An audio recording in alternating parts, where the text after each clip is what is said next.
বন্ধুরা আমরা এখন কাঠগুদামে নেমে গেছি।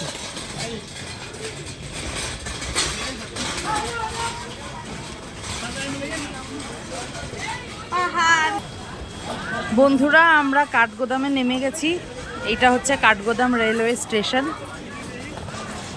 অনেকক্ষণ সফরের পর আমরা কাঠগোদামে নেমেছি, কারণ আমাদের ট্রেনটা একটু খারাপ হয়ে গেছিলো। সকালবেলা একটা দুর্ঘটনার কবলে পড়েছিল, যার জন্য আমাদের পৌঁছাতে, যেটা 9:30টায় পৌঁছাতাম, সেটা এখন বাজে দুপুর 2:15। এখন আমরা ঢুকলাম। তো এরপর আমরা গাড়ি করে যাব, এখান থেকে বেরিয়ে গাড়ি করে যাব হচ্ছে নৈনিতাল। তো চলো আস্তে আস্তে এগোতে থাকি আর তোমাদের দেখাতে থাকি নৈনিতালের সফর।